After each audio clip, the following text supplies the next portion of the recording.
Pride. Familia. Community. Esperanza. Hope. Comunidad. Family. We are Jefferson. From our studios in beautiful downtown Jefferson, please welcome your host, Christopher Shaw.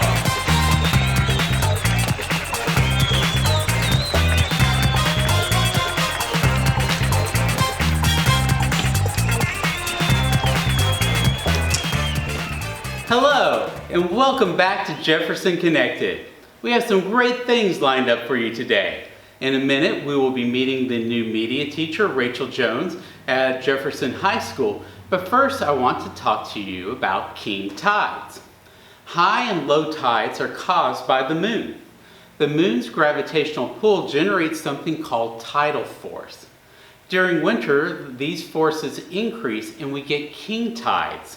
King tides are the highest tides of the year and occur when the orbits and alignment of the Earth, Moon, and Sun combine to produce the greatest tidal effects. During the new moon, we get to see these king tides during winter. November 5th through 7th, December 3rd through 5th, and January 1st through 3rd are when the king tides will arrive here along the Oregon coast. In November, I went out to Depot Bay to check out the amazing waves crashing against the seawall, and if you haven't had a chance to see it, I highly recommend catching the next event. Next, we are catching up with Rachel Jones, the new media teacher at Jefferson High School. Jefferson School District just outfitted a new lab with 30 new state-of-the-art computers and hired Rachel Jones, a graduate of Western Oregon University, to teach kids media skills at the high school. Hi, Rachel.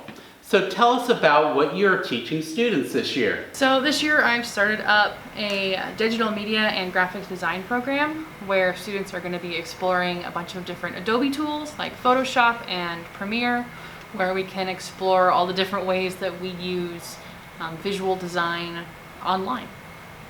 So where did you go to school and how did you get into media? I went to school out at Western Oregon University. I initially went to Chemeketa first to get my associates, and I transferred out to WU.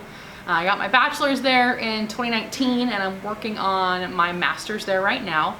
And media has been kind of always adjacent to the things I do because I have always been some sort of an artist throughout my life.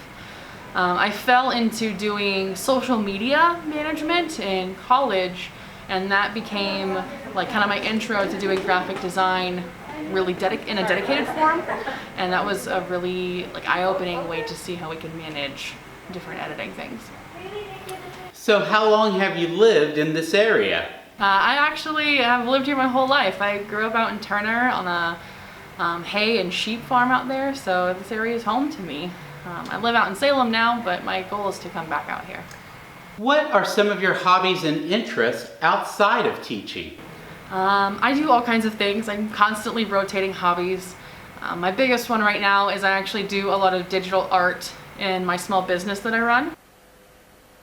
And that's been a lot of, it's led to a lot of really fun opportunities for me to create new things and meet new people.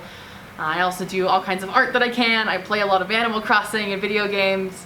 And of course I have a ton of pets and I always want more. So what are some of your plans for this program and what do you hope to accomplish with it in the future? My plans for this program is really to keep evolving and adding new projects every term. I really want students to be able to come back and retake the class for more credits, but also to explore different projects, because digital media isn't just editing an Instagram photo or making a video. There's so many different ways that we could use it that I want to give kids as many opportunities as I can to explore those through each term. Thank you, Rachel. Yeah, thank you. I'm so happy to be here. I'm loving it so far. Well, that is all the time we have for this week, and we hope everyone enjoys their time off for Thanksgiving. Coming up in our next episode, we will be checking out at what is happening at the elementary library. Until then, stay connected, Jefferson.